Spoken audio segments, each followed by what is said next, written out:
Nefsimize hakim olamıyoruz. Bu neden ileri gelir? Bu durumda nefsimize nasıl hakim olabiliriz? Diyor. Belki benim için sorulan sorular içinde en muğlak, en mudilli budur. Çünkü bu sorunun cevabını bilmiyorum. Sorunun cevabı çünkü hakkal yakin bir şeye bağlı. Yani nefse hakim olmuşsa bir insan bilir bunu. Yani ne bileyim, ben nefsime hiç hakim olmadım ki bileyim bu sorunun cevabını. Bununla beraber bu hususta nefsime diyemediğim, kabul ettiremediğim, nefsimin de izan etmediği bazı sözleri söylemem de yaşamadığım için biliyorum ki kalplerin üstünü kabul göstermeyecek. Ama yine ben söyleyeceğim, siz müsaade buyurun. Nefis dediğimiz şey, bazen nefis derken benliğimizi kastederiz. Mesela وَاقْتُلُوا أَنْفُسَكُمْ Kur'an-ı Kerim derken nefsinizi, kendinizi demektir. Yani bununla ego, ene kastedilmiştir. Bazen de nefis derken emmaresiyle, levvamesiyle, mutmainnesiyle, radiyesiyle, mardiyesiyle ve mutasavvifenin işin içine soktukları safiyesiyle çeşitli mertebelerde tezkiyesine göre vaziyet alan nefsi anlatırlar. Nefis vardır ki bu şiddetle fenalığa emreder. İnsanın boynuna bir zimam takmıştır. İnsanın aklına, hayaline gelmeyen en müstehcen, en çirkin şeyleri, en deni şeyleri o insana irtikab ettirir. Bu durumdan, bu türlü badireden kurtulmuş bazı kimselerin nefsi vardır ki, bu nefis levvamedir. Yaptığı şeylerden ötürü içinde kınama duyar. Kendi kendini kınar. Burada insan kendi kendini kontrol etme durumuna geçmiştir. İçinden geçen bazı şeylere, yaptığı bazı şeylere karşı tiksinti, ürperti duyar. Levvame nefsidir. Behimi durumu terk etmiş demektir bu insan. Kötülük yapmaz değildir. Kötülük yapar ama fakat her kötülüğe karşı içinde bir kötülük hissetmeye başlar. Kötülükten nefret etme durumu başlamıştır. İşte böyle sıralanır nefisler durumuna göre tezkiyesi nispetinde, temizlenmesi nispetinde terakki eder. Ve insan da nefislerin en âli mertebesinde, yani safiye mertebesinde en müterakki insandır. Nebiler mertebesidir. Safiyeyi haiz bulunan nebilerdir. Onun dışında nebilerin varisleri olan asfiya, bunlar radiye, mardiye durumuna mazhardırlar. Daha dunda mutmainne. Nefis, Cenab-ı Hakk'ın insanın mahiyetine koyduğu, insanın uyanık olması için, insan vücudunda şeytanın vazifesini yapan bir manevi varlıktır esasen. Bir duygudur insanın içinde. Şeytanın insan bedeni üzerindeki hükümlerinin temsilcisidir, temsilcisidir, alkışlayıcısıdır. Nefis adına yapılan bütün hareketler şeytanın alkışlarıyla karşı karşıya kalır. Nefis adına yapılan bütün hareketler. Behimi hisler, garizi hislere mağlup olarak insanın yaptığı her hareketin arkasında şeytanın temsilcisi nefsin parmağı vardır. Ve onun verasında da şeytanın kumandası vardır. Nefis böylesine çok kötü bir şeydir ve nefse uyan kimseler de kem talih kimselerdir. Allah bizi muhafaza buyursun.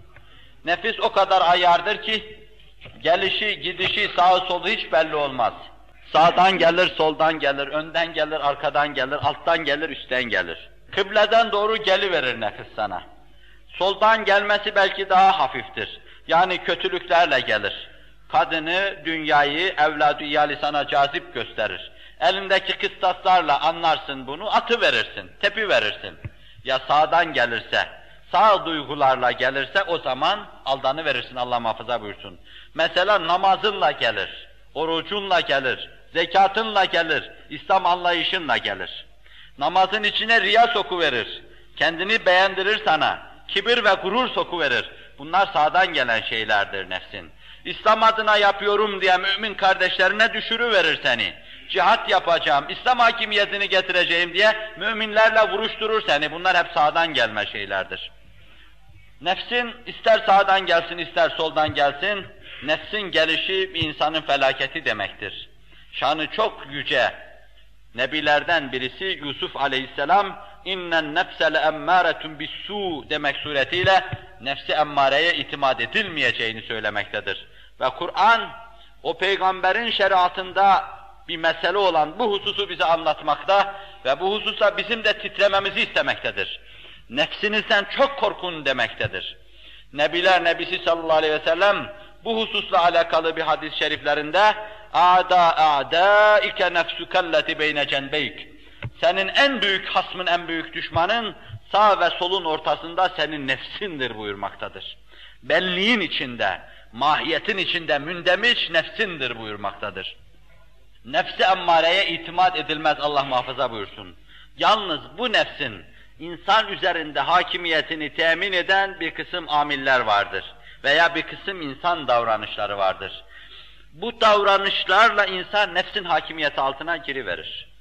Mesela kendini bir hekimin tavsiyelerine uyuyor gibi, reçetesine verdiği pehrize uyuyor gibi, şeriatın emirlerine uydurmaya alışmayan bir insan, dinin emirlerine alışmayan laubali bir insan, her an nefsin tuzağına düşmeye, duçar olmaya mahkum bir insandır.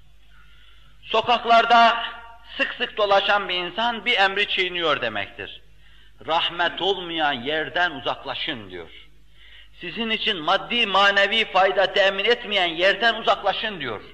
Töhmet mahillerinden uzaklaşın diyor. Bakın, dinin bu emrini terk eden bir insan, sokakta, çarşıda, pazarda zimamı nefsin eline vermiş demektir.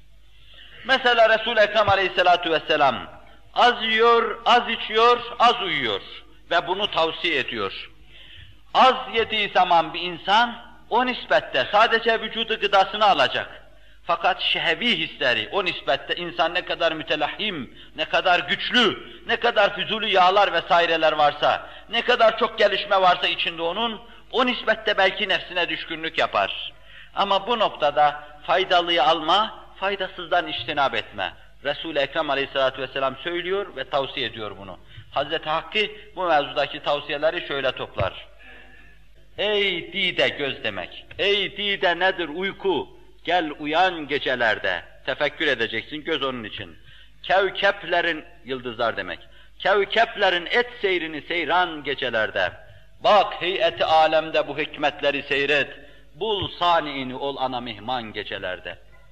Çün gündüz olursun nice ayar ile gafil, elle alemle meşgul oluyorsun. Kalp ölüyor, göz başka şeyler görüyor. Gece hiç olmazsa onun tecellileriyle meşbu ol. Çün gündüz olursun nice ayar ile gafil, ko gafleti dildardan bırak demek. Ko gafleti dildardan bari utan gecelerde. Az ye, az uyu, hayrete var, fani ol andan, bul beka, ol ana mihman gecelerde. Ona hiç olmazsa gece misafir ol. Ve sonra ey hakkı nihan, aşk oduna yan gecelerdedir. Nefsin tezkiyesi, nefsi gemleme mevzuunda çeşitli tavsiyeleri havi bir manzumedir bu. Resul-i Ekrem aleyhissalatu vesselam az yer, az uyur, hayrete varır, nefsine bir zimam vururdu. Nefsine böylesine yemede, içmede ve yatmada düşkün bir insanın fenalıklardan kendini çekip çevirmesi çok zordur. Sokaklarda füzuli olarak, işsiz güçsüz olarak gezmeyi itiyat edinmiş bir insanın yine nefsi emmarenin cenderesine düşmeden kurtulması çok zordur. Allah muhafaza buyursun.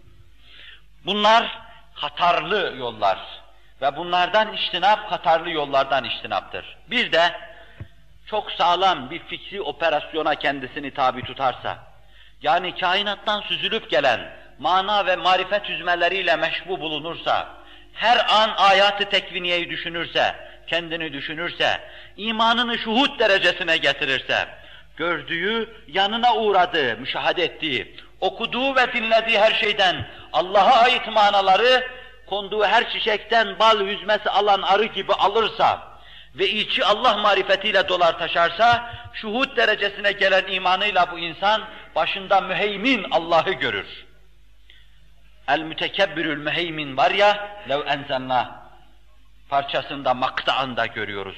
Her an kendisini kontrol eden Allah'ı görür Celle Celaluhu, imanının kuvveti nispetinde inşallah Teala ayağının kaymasından korunmuş olur. Bir yönü bu. Bir yönü de bu menhiyat ve günahları gördüğü zaman, nefsine uyma durumuyla karşı karşıya kaldığı zaman, insanın karşısına iki şey çıkıyor. Bir, insan masiyetten içtinab ettiği nispette kalbinde imanın nurunu duyacaktır. İmanın zevkini, lezzetini duyacaktır. Aleyhissalatu vesselam kutsi bir hadis olarak naklettiği bir şey var. Aklıma gelen elfazıyla arz edeyim. En-nazratu sehmun mesmumun min seham iblis. Men terekehu mehafeti ebdeltu imanen yecid halavetehu fi kalbihi. Harama nazar şeytanın zehirli oklarından bir oktur. Kim benden korktuğundan ötürü bakma imkanına sahip olduğu anda o bakışı terk ederse kalbinde öyle bir lezzet yaratırım ki o lezzeti duyar, o lezzet öbür lezzetten daha fazladır. Yecid halavetehu fi kalbihi. Halavetini kalbinde hissetmeye başlar onun. Binaenaleyh böyle bir menhiyat karşısında, işlenilen kötü bir iş karşısında, nahoş, nazize, nabece davranışlar karşısında insan kendisine çeki düzen verirse, kendine dönerse içinde bir tatlılık hissedecektir. Bu tatlılık gelip geçici ve bir fırtına işte bırakıcı, o haramdan hasıl olan tatlılığın çok fevkindedir. Bir yönüyle de bunun şu vardır. İnsan bir haram işlemekle karşı karşıya kaldığı an o haramı terk ederse, mesela bir yalan söyleme durumunda yalanı terk ederse, mesela bir haramı batış etme, yakalama durumunda onu terk ederse, bir vacip, bir farz sevabı kazanır. Çünkü farzı işlemek nasıl sevap kazandırır? Haramı terk etmek de öyle sevap kazandırır. Ne demek bu? Sen bir gece sabaha kadar 1000 tane la ilahe illallah desen, kalbinde senin mahsiva yırtılır, lahut alemine doğru bir pencere açılır ve oradan müşahede edersin. Sana bu kadar sevap kazandırır. Bir gece sabaha kadar 100 rekat nafile kılsan, kendinde bir hiffet hissedersin. Ve Allah indinde derecen kat kat olur. Hadis-i kutsinin ifadesiyle, gören gözün olur, işiten kulağın olur, söyleyen ağzın olur. Allah'ın tasarrufu altına giriverirsin sen Celle Celaluhu. 100 rekat kıldığın nafile namaz bu kadar faziletlidir. Faziletini gördünüz, inşallah yaparsınız. Fakat ben öbürünü size söyleyeyim. Bir kadını gördüğün zaman gözünü kapaman var ya, o gece kıldığın 100 rekat değil, bir hafta her gece 100'er rekat kılmak suretiyle kıldığın 700 rekattan daha fazla sana sevap kazandıracaktır. İşte bir haram karşısında bu tutum, bu davranış senin teminat ve garantin olur. Yalan söyleme de öyledir. Harama elin uzatman da öyledir. Yanlış bir davranışa girme durumunda bulunman da öyledir. Bu da ayrı bir durumdur. Cenab-ı Hak bunu da bizlere lütfeylesin inşallah Teala. Bir diğer durumda her şey gibi bu lezzet ve zevklerin de fani ve zail olduğunu düşünmekle nefsi gemleyebiliriz. Hadimül lezzat veya hadimül lezzat, ölümü düşünmekle bu türlü gelip geçici zevkleri önlemiş oluruz. Biz bizimle alakalı her şeyi bir gün terk etme mecburiyetindeyiz. Ben nefsime bazen şöyle dediğim oldu. Bakacaksın belki, söyleyeceksin. El alemin hoşuna gidecek, şu güzel sözü söyleyeceksin. Fakat bu kuru bir ahuvahtan ve işte burkuntu hasıl eden bir hasretten başkasına bir şey kazandırmayacaktır. Sen yaptığın her şeyle Allah'ın huzuruna çıkacaksın. Adım adım ona doğru gidiyorsun. Üzerine oturduğun ibre, hareket eden ibrelerin hareketine bağlı, beti hareket ediyor, yavaş hareket ediyor ama fakat her sene o da bir kere tık diye atıveriyor. Senin ömrünün saati de 12'ye geldiği an kıyametin kopacaktır senin.